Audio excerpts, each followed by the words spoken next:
됐네요. 이렇게 왔어요. 안녕하세요, 실장님. 이베이 판매를 담당하고 있는 직원 땡땡땡이라고 합니다. 익명철입니다. 네. 근무 시간대라 라이브 교육은 잘 참여하지 못하지만 좀 괘씸해요. 네. 지금도 없겠죠? 네. 라이브 교육을 잘 참여해. 그래도 동영상으로 늘 많이 배우고 있어요. 네. 조회수는 올려주고 계시다. 고맙습니다. 지금 보고 계시는 분들 좋아요, 구독을 좀 클릭해 주셔야 됩니다.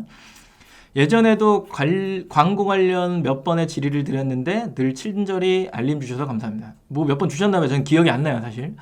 업무 중 궁금한 것이 생겨서 이렇게 메일을 드려요. 광고 세팅 후 로아스 낮은 키워드는 삭제하고 있는데요. 그러니까 뭐 광고의 효율이 떨어지는 애들 그냥 삭제하고 있다는 얘기죠.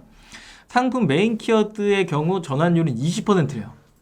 엄청나죠? 전환율이 20%라고 하는 건 엄청난 겁니다. 10명이 들어오면 2명이 사주는 거고 100명이 들어오면 20명이 사주는 거잖아요. 엄청난 수치예요. 클릭 단가가 워낙 높다 보니 경쟁이 엄청 치열한 곳인가 봐요. 로아스가 300% 이하인 경우도 발생한다 라는 얘기를 하는 거죠. 좀 우울하죠. PPC가 높기 때문에 이렇다. 그럼 판가를 내리고 있는 상황에 광고비는 높은 형태, 뭐 이렇게 이제 추측할 수 있습니다. 이럴 경우 해당 키워드를 포기하고 있는데 맞는 건지 모르겠네요. 좀 속상하죠? 포기를 하면 안 될 텐데.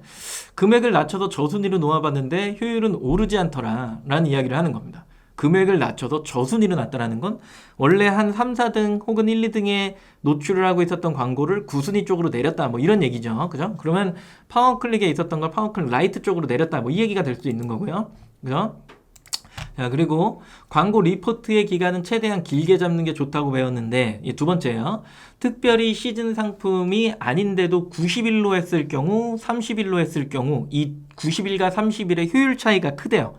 최근 30일 기준으로 해야 할까요? 30일로 두니 90일보다는 효율이 많이 낮아졌다. 얼마나 낮아졌는지 뭐 설명 안 하셨고 300% 밑으로 내려갔다는 얘기겠죠?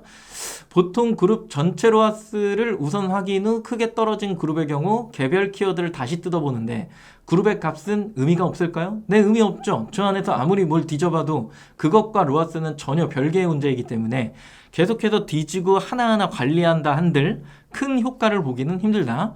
CPC는 참 어려운 것 같아요. 분명히 로아스는 너무 떨어지고 경쟁 업체에 비해 가격적인 부분이나 이런 매력이 크게 떨어지진 않게 경쟁력이 있다는 얘기죠. 그 업체는, 근데 타 업체는 해당 키워드의 높은 입찰가를 계속 유지하고 있다. 여기서 이제 뭔가 단서를 유추할 수 있는 거예요. 기존에 있었던 이 셀러의 이야기와 여기에 있는 이야기를 잘 유추를 해보면 오늘 이야기한 그 방송에 쭉 이야기한 내용과 비슷한 맥락을 찾을 수 있습니다.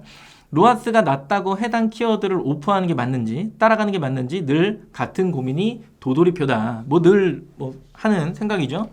도움 부탁드립니다. 감사합니다. 그러면서 이제 밑에 살아야 할 세월 속 정겨운 인연을 믿으며, 제가 혹시나 회신 안 할까봐 뭔가 멘트를 좀 날린 것 같은데 그래서 회신을 드렸습니다. 안녕하세요. 누구님? 김덕주 실장입니다. 주신 내용을 읽고 추측을 한번 해보죠. 90일이었을 때 로아스가 좋았다. 30일이 되니 오히려 최근 30일이 로아스가 낮다. 이 얘기는 지마켓에 들어오는 고객이 변동을 일으킬 이유는 없죠. 이 사람이 90일 전에는 엄청 들어와서 사주고 또 사람들이 30일이 되니까 뭐 갑자기 안 사고 이럴 가능성은 크게 있지 않다라는 얘기예요. 늘 일상적으로 일어나는 클릭과 조회수와 클릭이기 때문에 외부적인 요소가 변동되었을 가능성이 큰데 네이버 쇼핑에서 지마켓 상품이 어떤 포지션을 취하고 있는지 확인할 필요가 있다. 아까 가격 비교에 최저가가 어디로, 혹은 내 모델명 시리즈명을 검색했을 때 최저가가 어디로 형성되어 있느냐, 이걸 볼 필요가 있죠. 그리고 또한 90일 전이면 지금 2월이잖아요. 이거 이번 주에 받은 메일이거든요.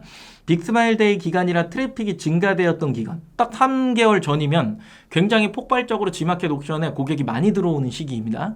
그 빅스마일데이 기간이라 쿠폰 적용이 많이 되었기 때문에 위에 이야기한 포지션이 좋았을 확률, 나도 몰랐겠지만 나도 모르는 상태에서 갑자기 내 상품의 포지션의 지마켓 옥션의 포지션이 좋아진 거예요. 쿠폰 때문에.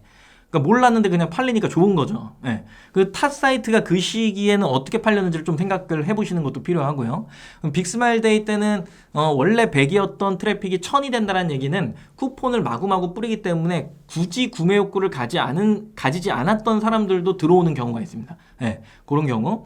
그래서 위의 내용 한번 그 시기랑 지금 시기에 로그 분석기가 있으시면 확인해 보셨으면 하고, 아래 내용은 조언입니다 라고 해서 뭐라고 해드렸냐면 뭐 실제 G마켓에서 이익을 내면서 판매하기에는 여러 사이트들이 가지고 있는 매력이 출중해서 상대적으로 우선순위에서 밀려나고 있는 게 현실입니다. 뭐 이거는 뭐 잔혹한 현실이긴 한데 밑에 뭐 이야기가 있어요. 대변할 수 있는. 로아스는 300%면 마진이 30% 정도 되어야 손해를 보지 않는 수치인데 이 부분이 충족되신다면 메인 키워드 계속해서 노출하시면서 광고를 지속하셔야 합니다. 왜 그러냐? 이로 인한 반사효과, G마켓에서 봤던 메인 키워드에서 봤던 고객들이 내 상품을 검색하는 빈도수 반사효과가 무조건 판매하시는 타 사이트에 이로운 부분이 생기고 있을 거라는 거죠. 만약에 내가 이걸 줄이는 순간에 타 사이트에서 잘 나가고 있던 수량도 줄어들 확률이 굉장히 높다는 얘기예요. 광고를 했는데 클릭수가 없어. 그러면 문제가 되겠죠. 근데 분명히 클릭수가 있다라고 하는 건 그 사람들이 보고 다른 상품으로 갈 확률도 있지만 내 상품으로 돌아서 온다라는 개념을 가지고 있으셔야 된다는 얘기예요. 그게 이제 네이밍, 브랜딩이라고 이야기를 하는 거고, 이를 확인하는 방법은 최저가를 주는 사이트의 로그 분석을 확인하고 내 상품의 시리즈명과 모델명 또는 내 미니샵명을 검색하는 조회수를 보는 게 굉장히 중요하다. 기간을 길게 잡고 리포트를 보라는 얘기로 이런 얘기를 드리는 게 아니라 광고는 딱 일주일이면 바로 효과를 볼 수 있기에 주 단위를 보는 것으로 추천을 한 거고요. 그리고 제가 뭐 글로 설명하는 게 어려우니까 혹시나 위에 얘기한 여러 가지의 로그의 어떤 형태를 보여주시면 제가 조금 더 부연 설명은 드릴 수 있을 것 같습니다 라는 이야기를 드린 거예요. 사실은 뭐 글만 보고 뭐 팩트 기반이 아니잖아요. 그죠? 추측해드리고 이럴 수 있으니까 이런 부분 확인하세요 라고 이야기를 드리는 건데 거의 대부분 지금 말씀드렸던 부분을 확인하잖아요. 그러면 그냥 연락 안 와요. 다시 메일 안 옵니다. 아, 네, 이랬었구나 라는 생각을 하게 될 뿐이라는 거죠. 그죠? 어느 정도 공감이 되실 만한 부분이기에 뭐 이제 사연으로 가져온 거고, 마지막에 뭐 드렸던 이 얘기가 같은 이야기가 되는 겁니다. 내가 만들어 온 룰에 고객이 도는 거지, 돈다라는 표현. 그리고 내가 여기에다 뽐을 조금 넣는 거지. 뽐을 축축 넣어갖고 조금 더 많은 사람들이 보게끔 하면서 최상위를, 내가 상급이지만 최상위를 넘어서는 약간 이런 행위를 할 수 있다고 보는 거지만, 최상위에 있는 판매자가 그 사람이 광고도 안 하고 행사도 안 할 확률은 거의 제로에 가깝기 때문에 기본적으로 내가 노출할 수 있는 구자라고 하는 부분이 한정적인 거고, 내가 먹을 수 있는 점유도 한정적이라는 거예요. 크게 늘려봤자 의미 없다고 했잖아요. 첫 시간에 제가 동그라미 이렇게 그려드리고 알 박혔던 거 기억하세요? 네. 내가 이 알을 더 크게 만들기 위해서 팽창하려고 그러면 요 안 보이는 알들이 나를 둘러서 얘네들이 급격하게 만나갖고 마찰이 일어나면 뭐만 상승한다? 광고비만 상승한다 그랬잖아요. 그러면 이 시장 파이는 더 커질 수 있느냐라고 할 때 행사 때는 이 파이가 조금 커질 수 있죠. 그렇다고 해서 내가 막 이만큼 커지냐? 아니요. 내 원이 이렇게 돼 있었을 때 이게 커지면 나도 이만큼밖에 더 커지겠어요? 더 안 커지잖아요. 그죠? 그렇기 때문에 겉으로 더 만들고 더 겉으로 더 만들고 더 겉으로 만들고. 그래서 마케팅의 핵심은 판매 채널의 확장과 그 상품 개수의 증가다라는 이야기. 아이템을 끊임없이 발굴하고 그 카테고리를 확장할 때 내 매출은 계속해서 성장할 수 있다라고 보는 겁니다. 그렇지 않으면 정해진 아이템 내에서 내 매출을 더 확장시킬 수 있을까라고 하는 건 큰 수치의 어떤 뭔가 희열을 맛보기에는 한계적인 부분이 분명히 존재한다. 요거는 꼭 생각을 해보시면 좋겠다라고 하는 겁니다.